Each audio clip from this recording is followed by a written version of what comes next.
They are the most mysterious of beings. Gods, angels, aliens, or ordinary men with incredible knowledge and wisdom. Nobody is sure.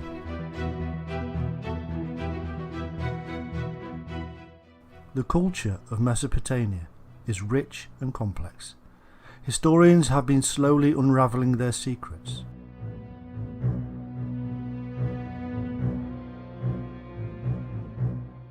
From the Epic of Gilgamesh to the many references of them in other cultures, the mystery of the Anunnaki is becoming more clear.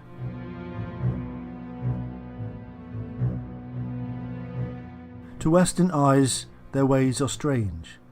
Over hundreds of years they have been called gods and angels, and now in our modern age many see them as aliens visiting Earth and bringing great knowledge.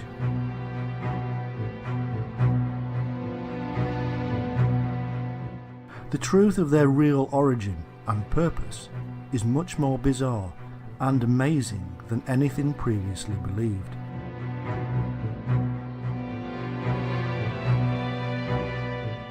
Prepare to witness the demystification of a sacred and ancient past. Prepare to see the Anunnaki as they really were, and in so doing we will discover the truth about so many other things.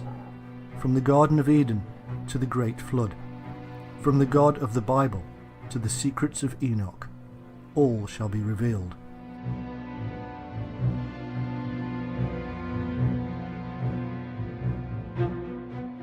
In truth, the Anunnaki are a group of ancient Mesopotamian deities. They are to be found in Sumerian, Akkadian, Babylonian and Assyrian cultures. The exact numbers, descriptions and roles all contradict each other. According to the earliest Sumerian texts, the Anunnaki were the most powerful of gods in the rich pantheon and were descended from An, the greatest of the gods.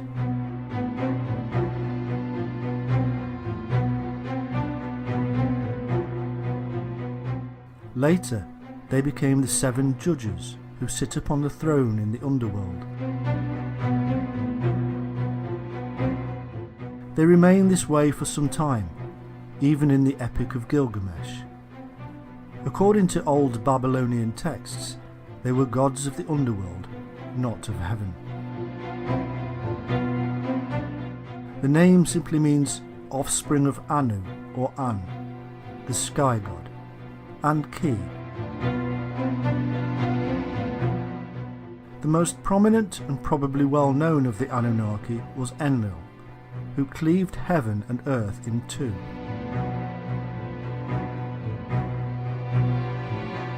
Anu decided to take the heavens and left the earth to Enlil and Ki. Ki is most likely the Sumerian version of the mother goddess, seen in cultures across the globe.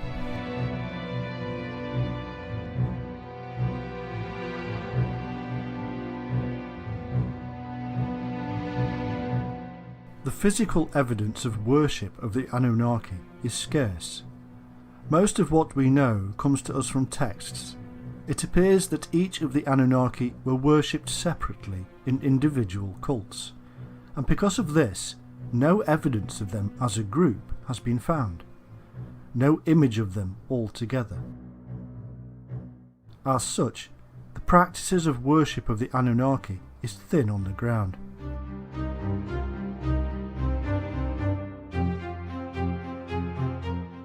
The first mention of them is to be found in the reign of Gudea of the 3rd dynasty of Ur. It is a term used to denote the most important deities of the Sumerian pantheon, the descendants of An.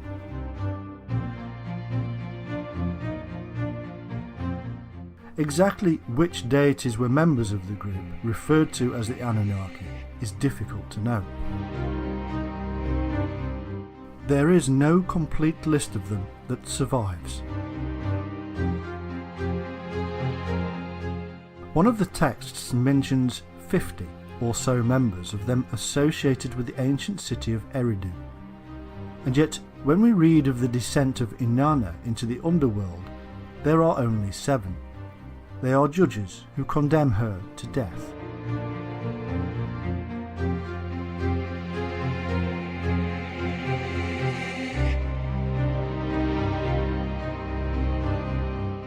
There is a group of deities known as the Igigi, and they are sometimes confused with the Anunnaki. However, in the poem of Ira, both groups are different. In one flood myth, the Igigi are 6th generation gods who perform labours for the Anunnaki. However, after 40 days they revolt against their masters, and so Enki, one of the Anunnaki, replaces them with humans.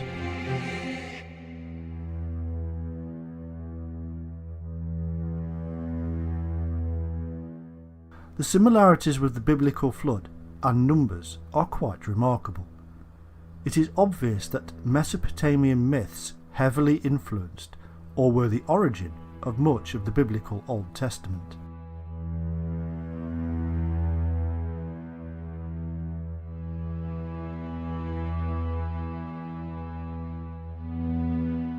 In the Babylonian creation text known as the Enuma Elish, the god Marduk divides the Anunnaki and gives them roles.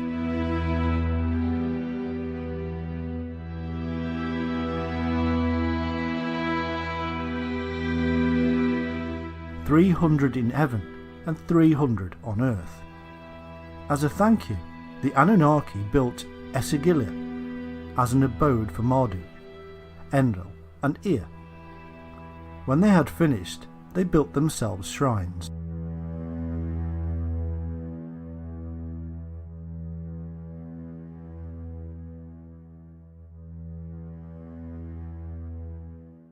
In later Assyrian texts, they were offspring of Anu and Ki, who were brother and sister, and themselves children of the gods of the celestial poles, and whose heritage stretched back to the original gods Tiamat and Abzu.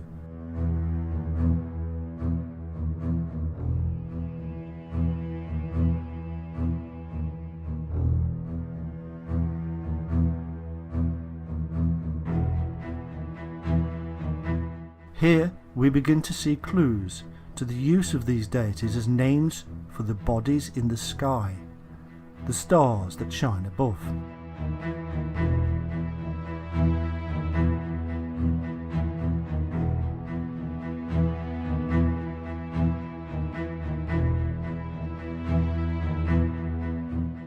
This then is the brief knowledge we have of the Anunnaki.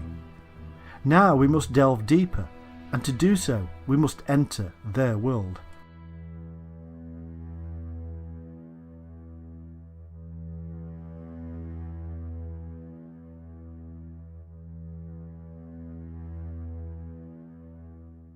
Appearing out of nowhere, and at least as early as the 5th millennium BC, the earliest known civilization, the Sumerians of Sumer in Mesopotamia, was initially a non-Semitic culture. By 3000 BC, and as a result of its sophisticated irrigated agriculture, Sumer flourished as a nation and developed a considerable power base through the development of its numerous city-states like Ur, Erech, Eridu, Lagash and Kish.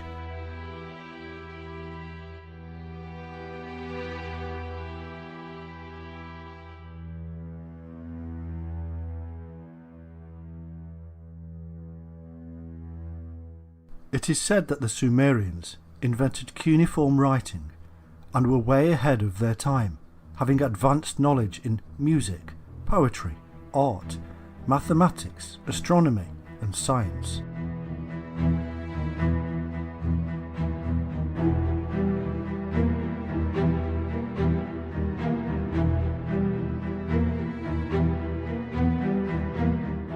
For the ancient Sumerians, music was a tool that helped them describe the cosmos.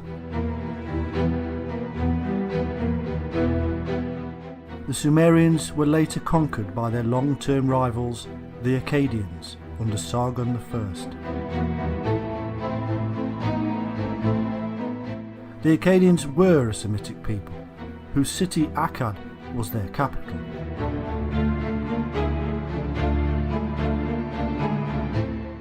After 2000 BC, Sumeria Akkad declined as a nation and was later absorbed by the expanding empires of Babylonia and Assyria.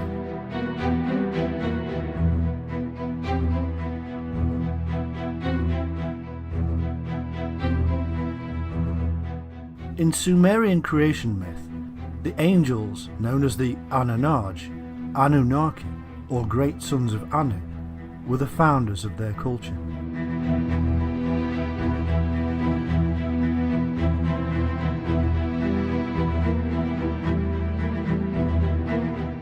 The names Angel, Anunnaki and Anakim have much in common. They are indicative of the ancient ancestors who brought the secrets to the rest of the world.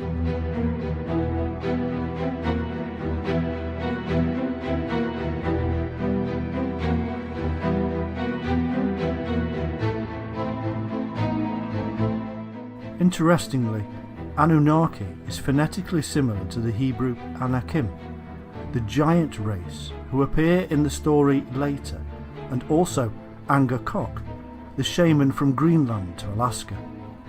They were known as the Shining Ones.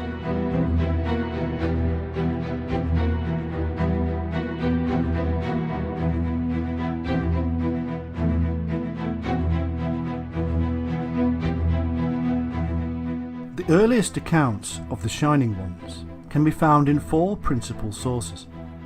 Firstly, in the Sumerian tablets from the Library of Nippur, where they are named the Anunnaki. Secondly, in the Book of Enoch, where they are referred to as angels, watchers, and Nephilim. Thirdly, in the Book of Jubilees. And fourthly, in the biblical book of Genesis, where they are given the name Elohim.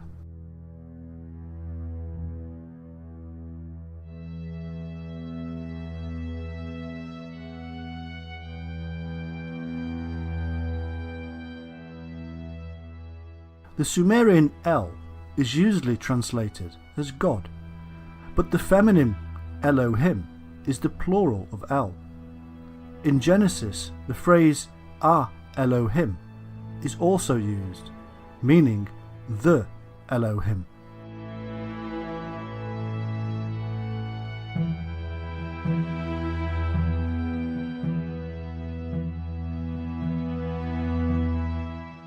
El means brightness and shining. Indeed, the Semitic word El is found in many ancient languages. For instance, the Anglo-Saxon elf means shining being, and so El needs to be translated not as God, but as the Shining One, and Ah Elohim, being plural, should read the Shining Ones.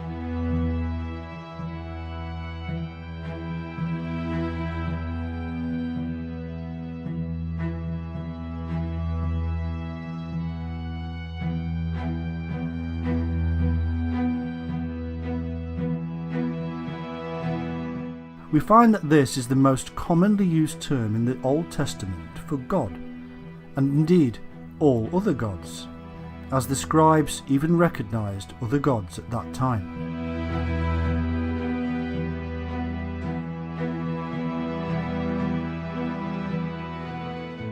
The name Sumer comes from Shumer and means literally the land of the watchers. It is none other than the ancient biblical land of Shinar, which amazingly means the place of the Shining Ones.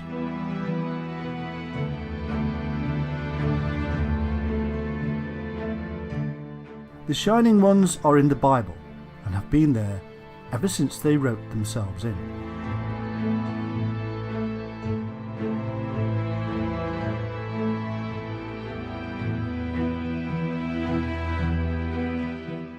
Elohim is usually translated incorrectly as Lord, and if you read the Bible and replace Lord, and don't forget about the added words, with Shining Ones, you will see a remarkable difference. A reading now of how it was meant to be.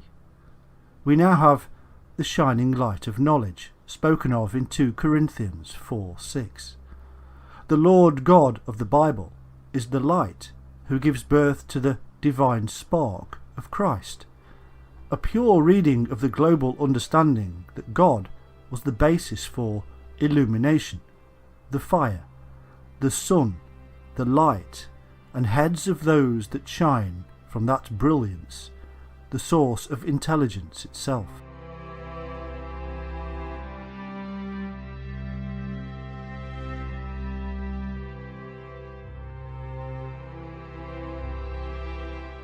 Anu, or An, was the chief sky sun god, and means shining.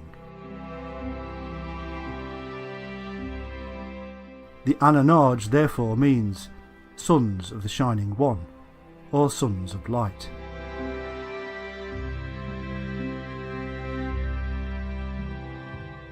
In Ireland, the term for shining was Ain. There may be a connection here with the Tuatha De Danann, the Shining Ones of Ireland, and the serpent cult that St. Patrick had removed from the Emerald Isle.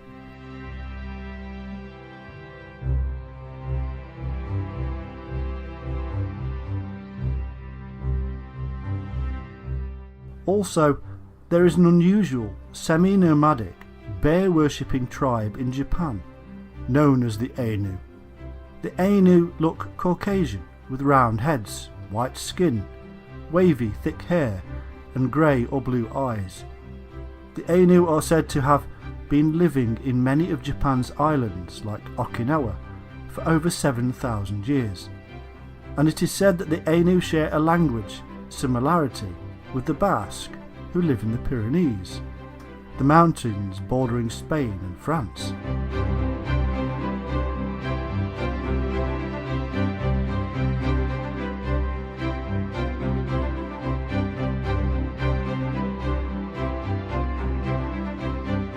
Also interesting is the fact that in these Ainu regions a number of stone circles have been found with a slender, upright stone in the centre, similar to those found in the British Isles and elsewhere.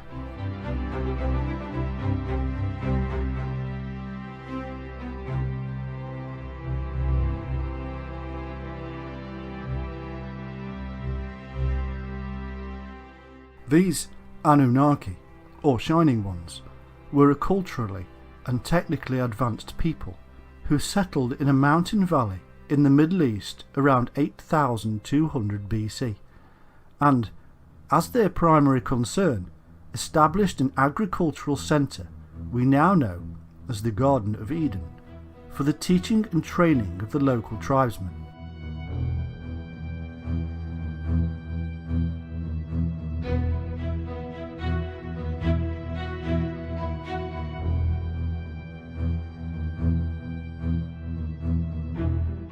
They were described as the shining countenanced lords of cultivation, elevated to gods.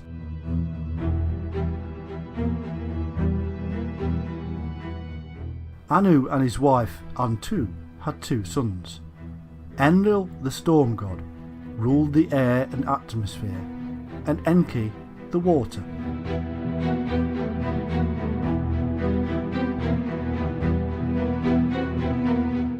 Enki is also the wise teacher known as Ea or Oannes, who led the fish beings that came from the sea, or indeed from across the sea.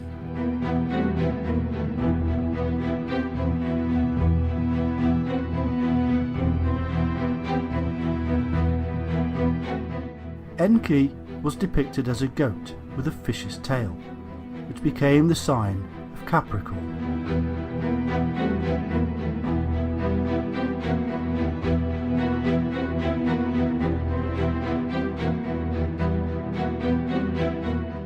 Enki or Ea's consort was Ninki or Damkina, and their children were Marduk and Nanch. Enlil, also known as Bel or Baal, and whose patron city was Nippur, later ruled in Anu's name.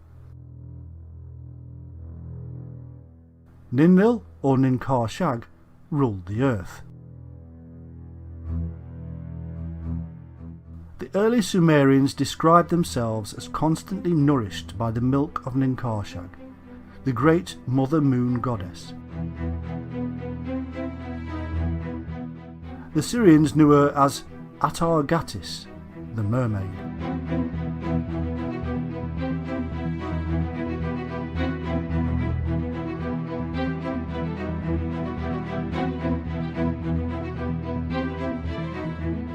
The son of Enlil and Ninlil was the war god Ninurtu, also known as Nimrod, and like Horus and as Osiris, he became associated with the star constellation of Orion.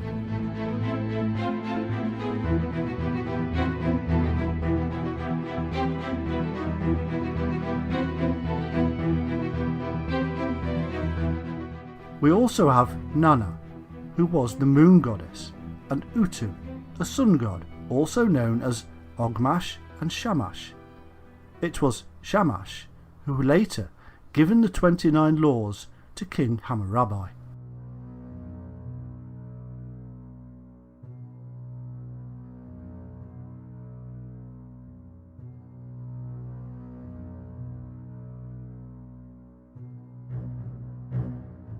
There is also Inanna, or Ishtar, who was associated with Venus, as symbolised by the pentacle.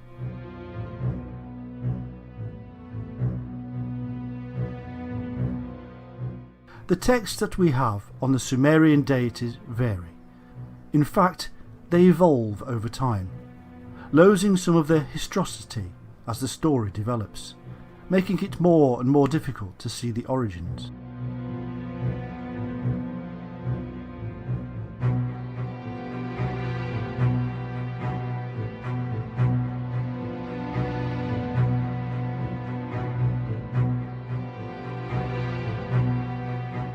Trying to bring clarity to the tales of Sumerian and Mesopotamian deities is like trying to learn Mandarin backwards. However, due to the names we are given, such as Enki for instance, who is identified with Ea and Oannes, we're being led to cross-reference the Anunnaki with the fish beings, who seem to have come ashore in Sumeria from the Red Sea and the Persian Gulf, and at a time which is now lost in antiquity.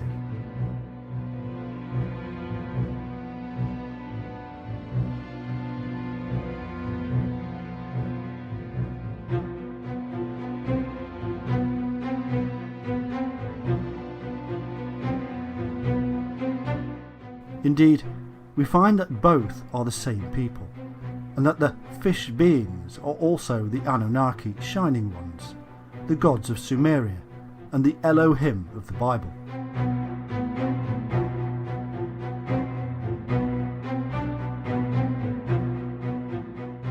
And when we then cross-reference these fish beings with the Nita gods and the Shemshu or Aku, and whom it is said appeared in Egypt from a submerged island, we also have to include the origins of the Hindu Naga serpent deities, who also came from a lost island.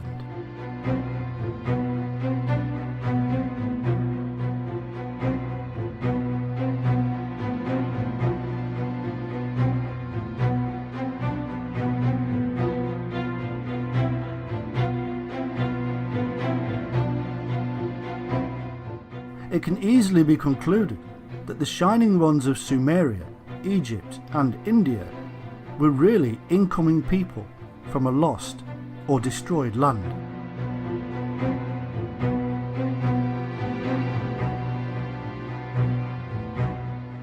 These connections allow us to piece together their story and see a little more of their historical territory, much of which has been lost or deliberately hidden from us.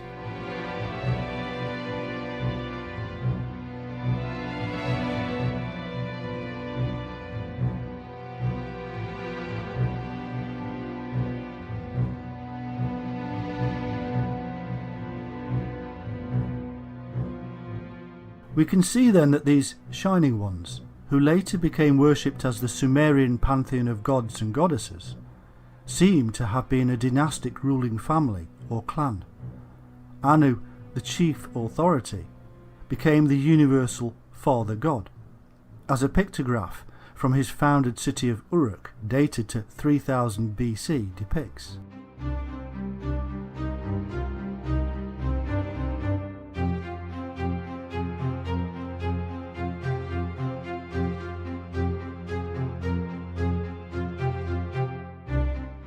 The lineages of all these deities are mixed, with sisters, wives, mothers, fathers, brothers and sons, intermingling and confusing the whole thing.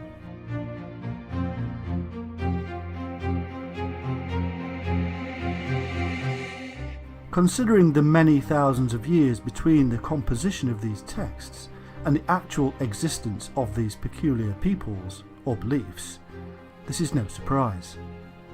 What is clear is that certain deities do continually stand out from the crowd, namely Anu, Enlil, Enki, Ninkershag, Inanna and Utu Shamash.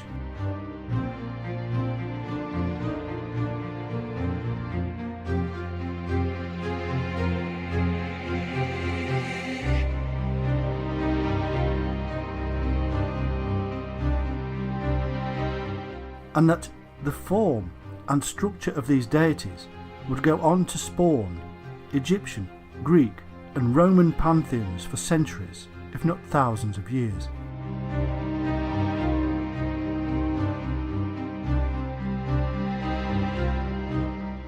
No wonder then that the Watchers, the military arm of these Shining Ones, should in later myths be doing battle with the gods of Greece, Egypt and Rome, not to mention the rest of the world.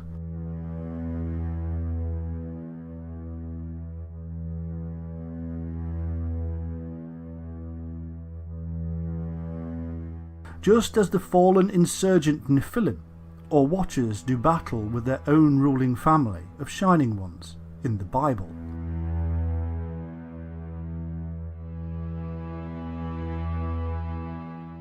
One interesting detail we should perhaps mention is that, like Osiris of ancient Egypt, Enlil was depicted as a bull, and like Set, his brother, Enki of the Abzu or Abyss was depicted as a serpent. Interestingly, because the people of Atlantis were supposed to have worshipped the bull, which is a remarkable coincidence, taking into account the association with deities have with the biblical deluge.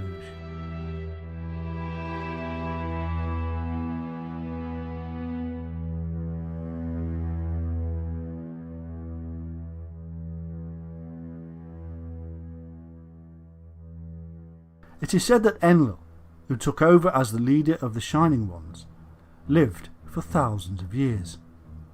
But those who use this to show that these Shining Ones were special beings that originally came from another world, or even another dimension, forget one thing, that Enlil was a term used for the leader and was thus passed on, like the term king or pharaoh is passed on.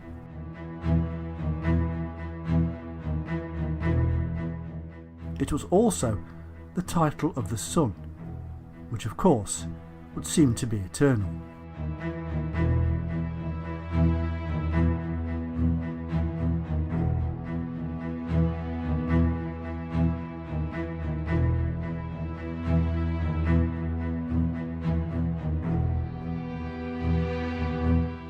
Part of the Sumerian creation myth states, at Karsag, where heaven and earth met, the heavenly assembly, the great sons of Anu, arrived, the many wise ones.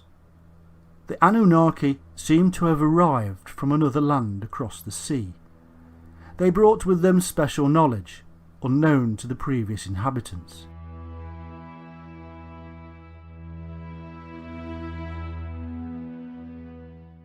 It is said, mankind learned from the Shining Ones. They set things in order.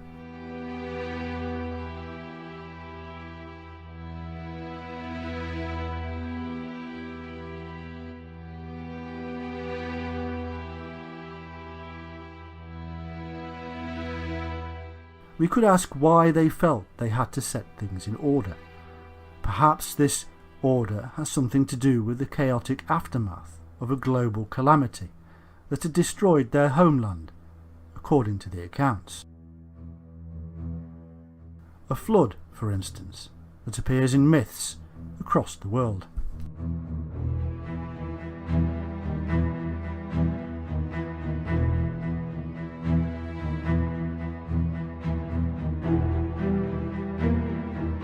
In the famous Sumerian kings list, we are told that the Anunnaki ruled in Sumeria, both before and after the deluge, and that it was after the deluge that they then set kings on the throne to govern the land and rule in their stead.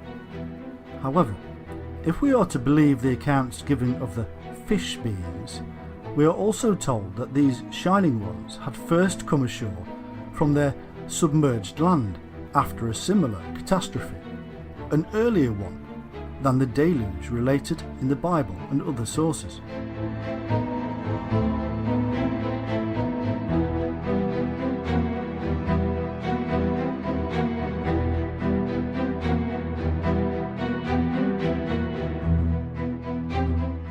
Could these great global flood disasters in fact be bringing together tales of a much earlier flood, and so scientists are searching for the wrong period?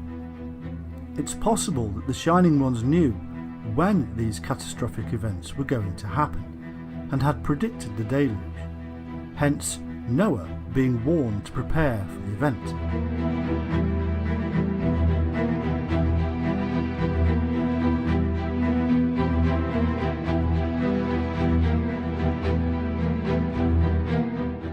This theory is supported by the information encoded in various sources, which lead us to the symbol of the Ouroboros snake and its deeper meaning. It is as if, again, these people had profound knowledge of cycles, and in particular the 25,800-year precessional cycle, which was believed to have begun with the tilting of the Earth from its upright position.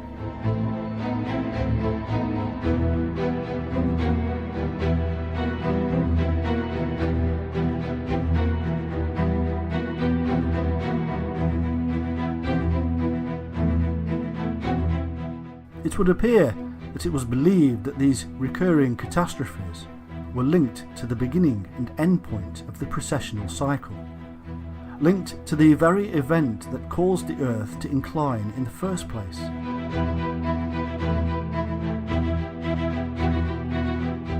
This does not necessarily prove that the Earth's axis was once upright.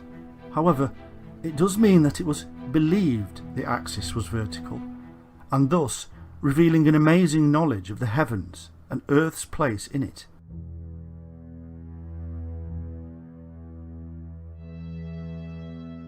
There is evidence that the ecliptic centre was the abode of the Father God, as this was actually named Anu, as well as the Eye of Ra by the ancient Egyptians.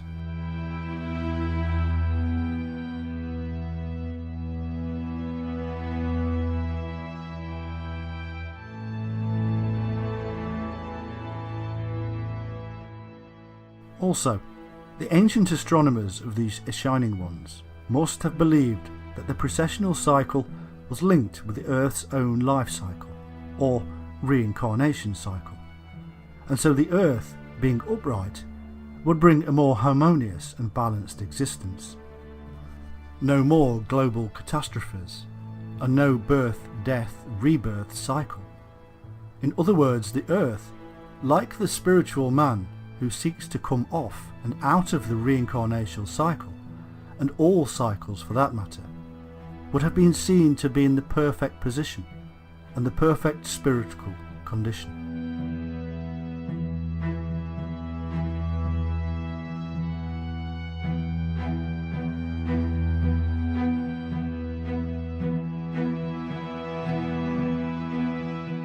We also find that these people are also termed Igigi, which was also the name of the king after the flood. The Igigi in certain texts seem to do the work of the Anunnaki, whereas in others they are equal and spoken of in the same breath.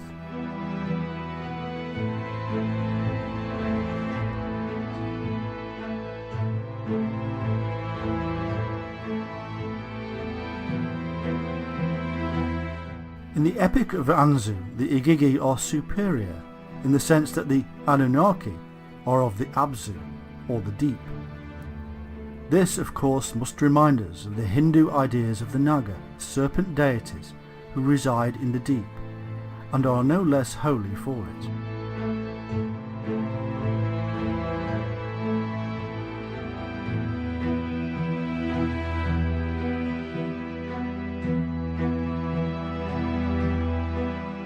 In the Sumerian account, Ninlil, or Ninkarsag, Lady of Karsag, the wife of the leader Enlil, asked the Council of Seven to create her in Eden.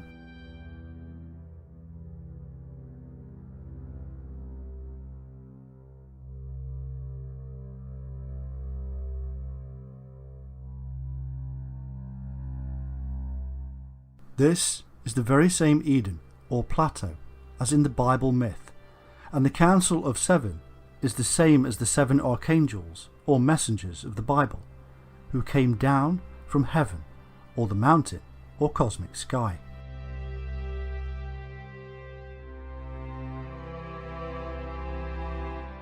Sumerians referred to Eden as the abode of the righteous ones.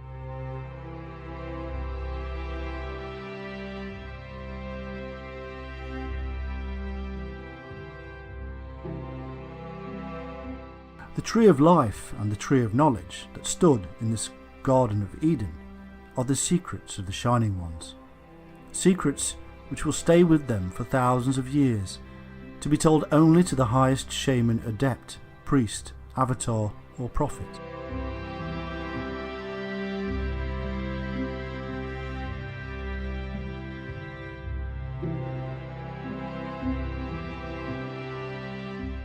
In their dreamlike trances, the shamans saw and experienced the tree which took them to heaven, and which later became the tree of life in the Hebrew Kabbalah system.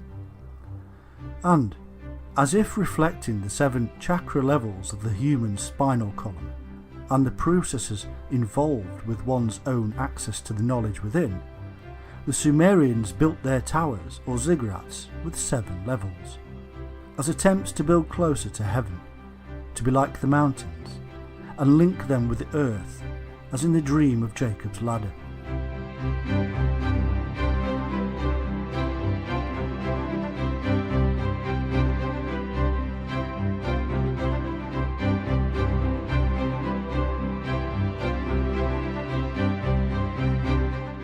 It is said that these shining deities also lived at the top of the ziggurat or pyramid, the great house.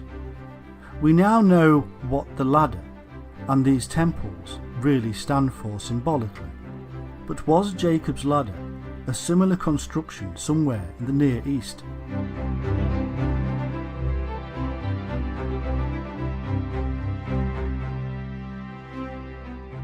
Jacob was in fact the father of the 12 tribes, and as such, the father of the zodiac.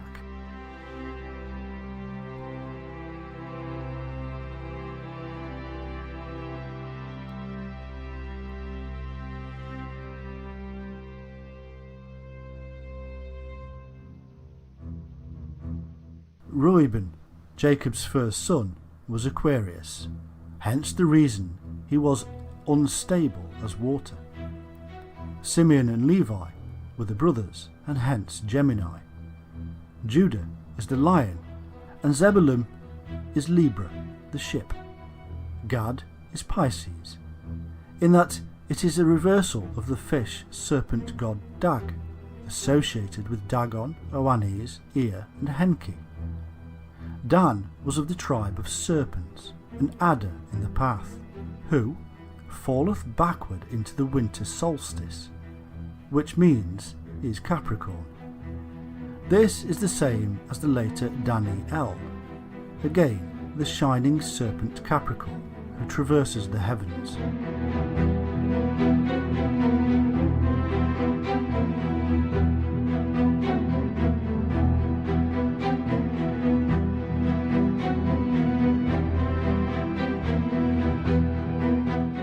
We can now see that most of these myths and stories are mere transliterations of astro-theological ideologies associated with the zodiac, and also the precessional cycle, which can be used as means to find relevant periods in history.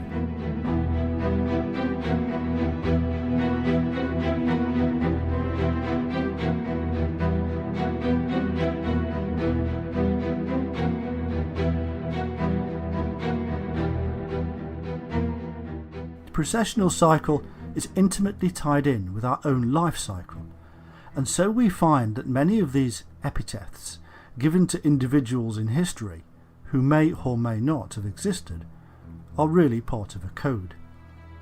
This shows that the later leaders and their priesthoods, who were spiritual and godly, and also knowledgeable in astronomy, were related to the Shining One sect, and even received their knowledge and authority from the Shining Ones. They associated the Shining Ones with the solar and celestial bodies, which they studied.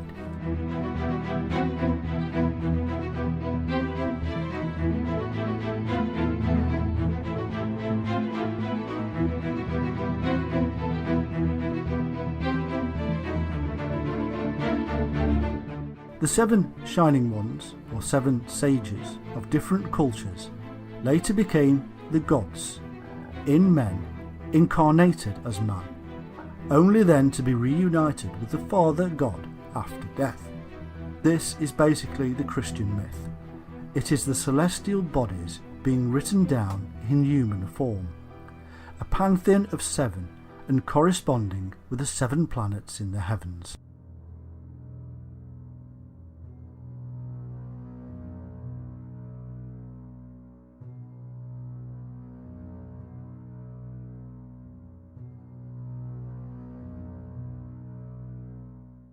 The phrase, "where heaven and earth met," is symbolic of the sacred mountains, and this gives us the clue that this could be somewhere with impressive heaven-like mountains, such as Tibet, perhaps even the ziggurats of Mesopotamia, or even the pyramids of Giza. Seeing as these temple constructions are based on the shamanic world mountain,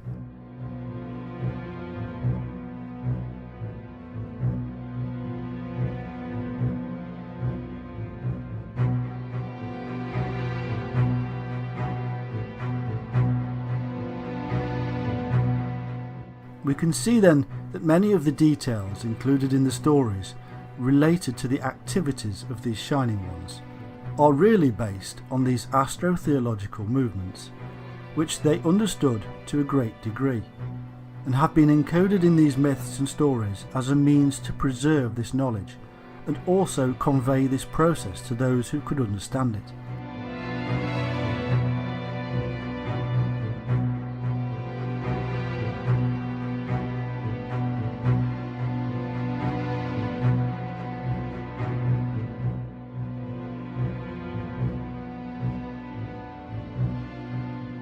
They added encoded information, which also makes these stories somewhat confusing. The story of the Anunnaki is therefore not one just in the remit of Mesopotamia. It is in fact a universal system, observed in the sky, and this is why similarities can be found across the world in ancient cultures.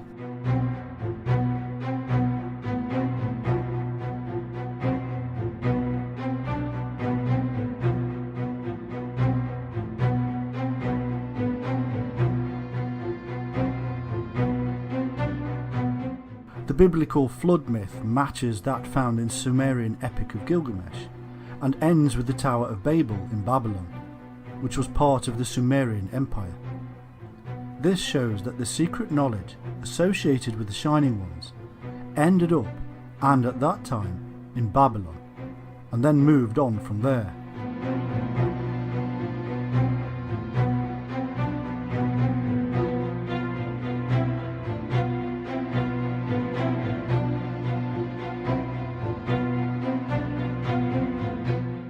In the search for the Shining Ones, we have come across numerous groups, cults and religions. In ancient Sumeria, we find the Egregor, or Watchers, who are thought to be the angels of the Lord from the Bible, and again the numerous epitaphs given to them tells us they too were the Shining Ones. Enoch wrote about them, in fact for them, in the Book of Enoch, which was later suppressed.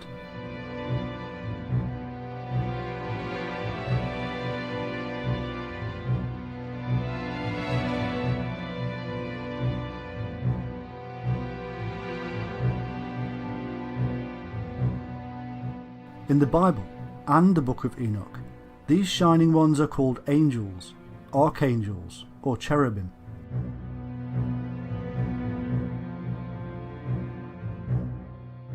Unless the literature is purely apocryphal, we find that in the Bible, the angel figures are simply earthly men. In the Bible, we do not find angels with wings. There are no original stories of them being supernatural. They are, in fact, quite ordinary. It is always Gabriel, meaning man of God, who informs the people of a coming childbirth. Was he the shaman, the doctor?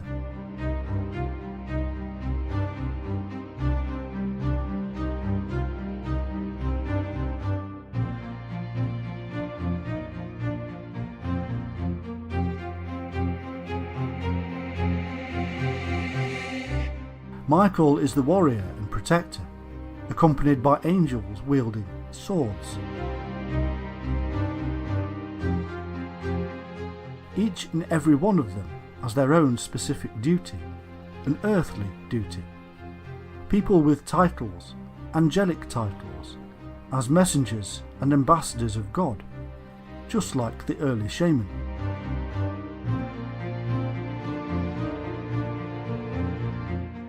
The title cherubim means exiles, and could be an indication of the origins of the angels. Maybe they were ordered to leave somewhere for not conforming. Perhaps Eden, where they had previously been the watchers or guardians of the garden.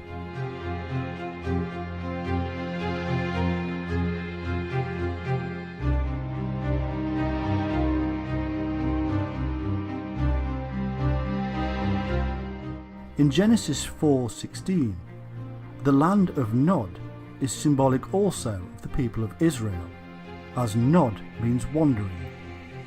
It is not much of an extrapolation to assume that the priesthood were also wanderers.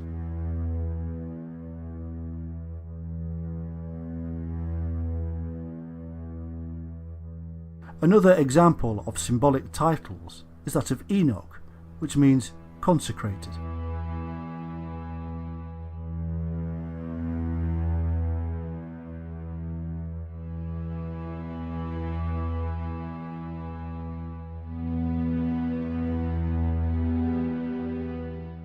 When Cain and his wife bore Enoch and built a city called Enoch, we have the people of Cain being consecrated before God. Enoch, the consecrated one, would later write up the history of these fallen wanderers who spread across the globe as the great Shining Ones, teaching, measuring and building the world's most mysterious ancient monuments.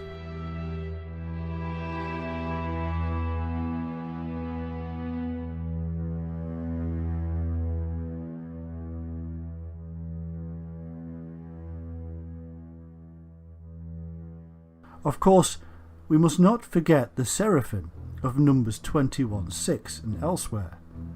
These are not mystical beings. They have hands, a face, legs, but they do have powers from God, because they are in the light, and they have the symbolic wings of the early shaman, the bird of flight, the dreamtime trance ability to fly.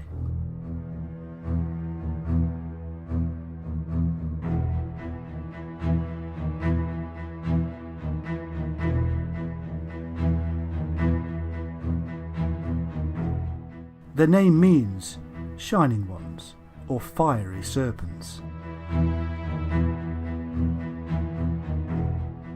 They are enlightened beings via the power of the serpent.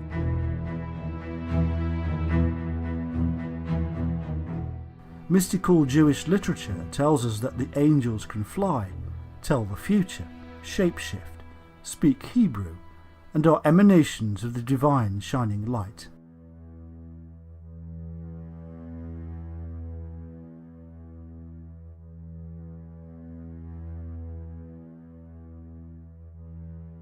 In the Old Testament, God is indistinguishable from the angel or messenger, known as Yahweh. He looks the same and acts as his representative.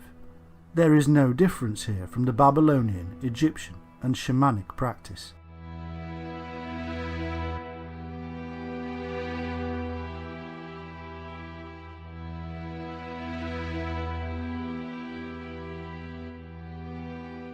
In the New Testament, the angels actually take part in the judgment at the end times. Alternatively, they may be those who had experienced enlightenment and then fell from grace.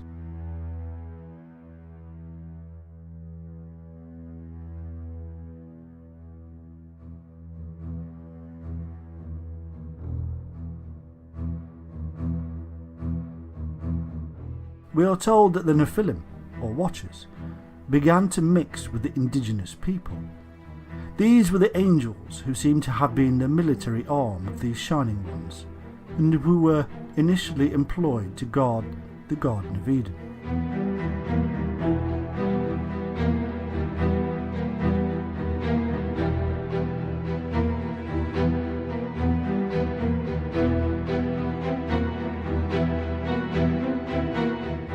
And it came to pass, when the children of men had multiplied, that in those days were born unto them beautiful and comely daughters.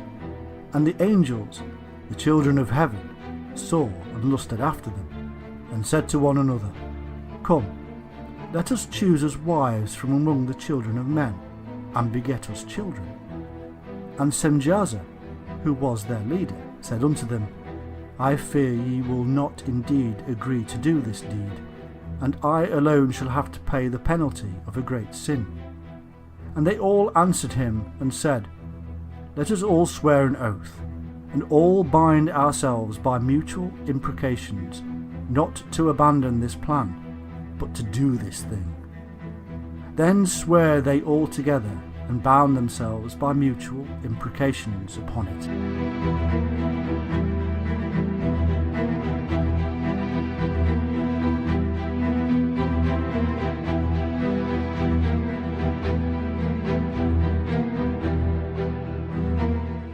From this union, a hybrid race was produced, a race of giants, so we are told.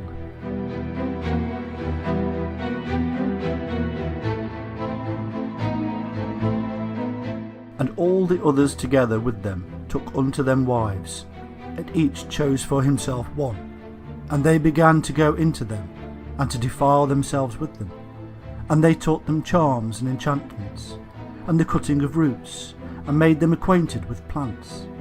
And they became pregnant, and they bare great giants, whose height was 3,000 ells, who consumed all the acquisitions of men.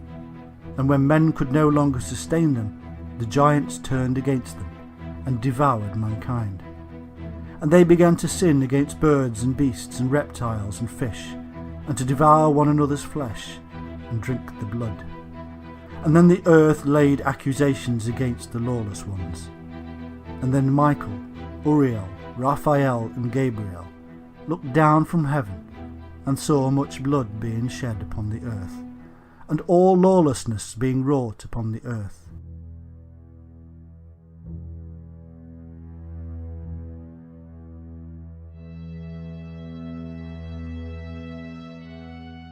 These insurgents also passed on knowledge, and taught them combat and how to make weapons.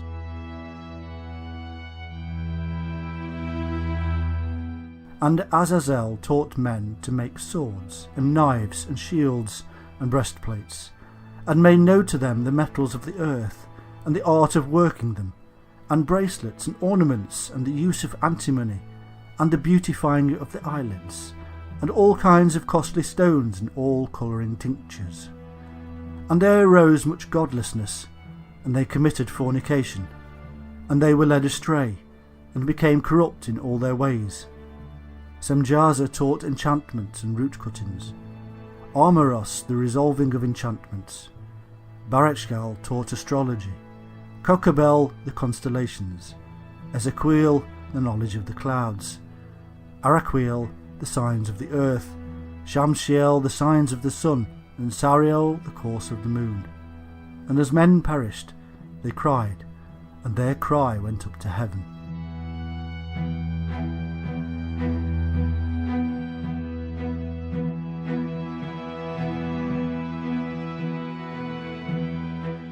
And all this was seen as a violation against a set of laws laid down by the Shining Ones, who were possessive of their knowledge.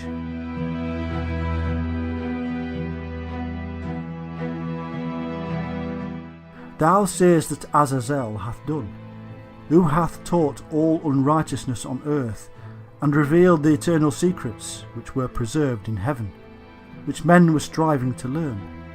And Semjaza, to whom thou hast given authority to bear rule over his associates. And they have gone to the daughters of men upon the earth, and have slept with the women, and have defiled themselves, and revealed to them all kinds of sins. And the women have borne giants, and the whole earth has thereby been filled with blood and unrighteousness.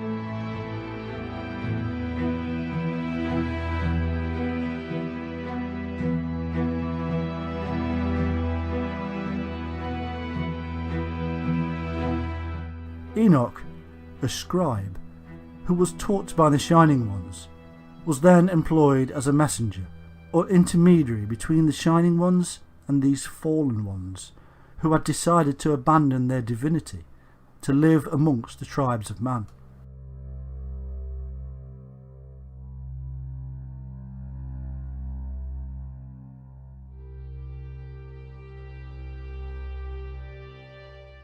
Enoch was then sent to tell the insurgents that a severe sentence had been passed on them, and that they were soon to be punished. In brief, the punishment sent is the flood.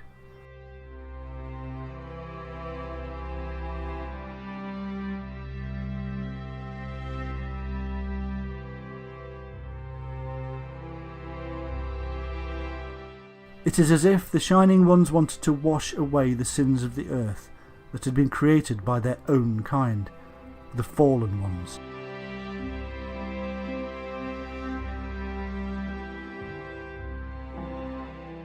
In the Bible, we are told that God, or rather the gods known as Elohim, spoke to Noah, telling him that the seasons of summer and winter would be more extreme from the time of the flood onward.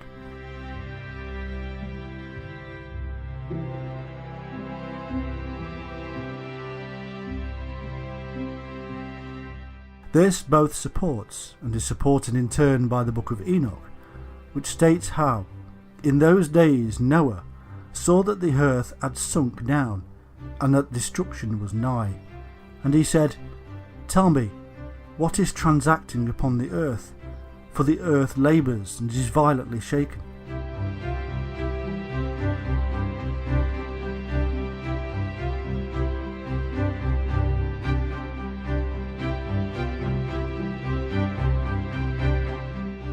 In the King James Version of the Bible we find this: Behold, the Lord maketh the earth empty, and maketh it waste, and turneth it upside down, and scattereth abroad the inhabitants thereof. The earth shall reel to and fro like a drunkard.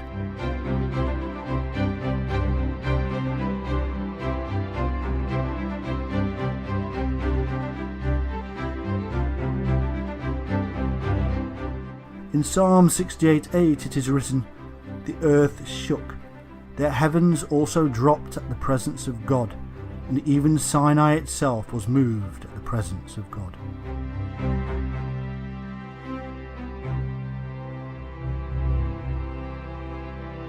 The heavens dropping would mean that to the observers in the Sinai region, the earth beneath their feet was tipping relatively upward and northward.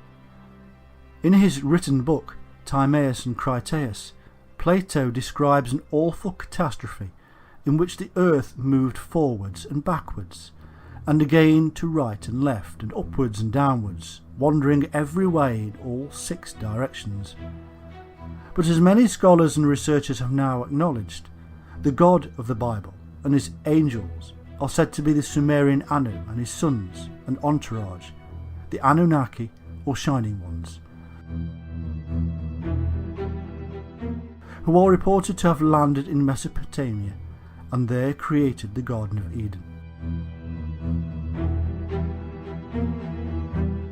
And so we must now draw a conclusion.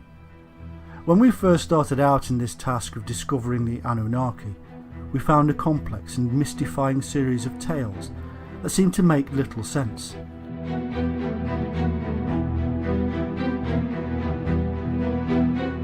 Slowly, we have pulled apart the names, places and myths to reveal something very simple.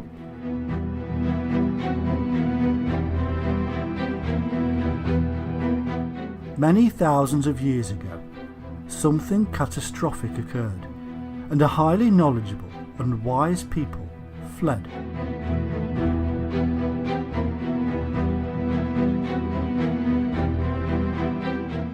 They eventually landed somewhere in Mesopotamia, where they came across a less developed people.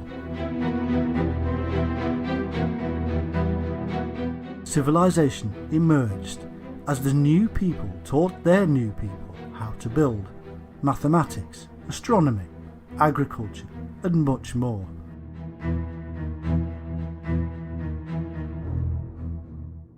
Their wisdom was so great that later generations would call them gods and angels.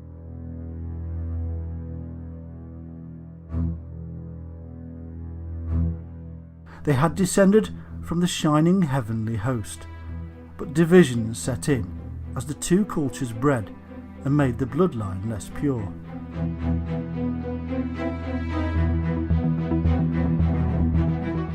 The Watchers, who had gone bad, and the Shining Ones, who were not happy.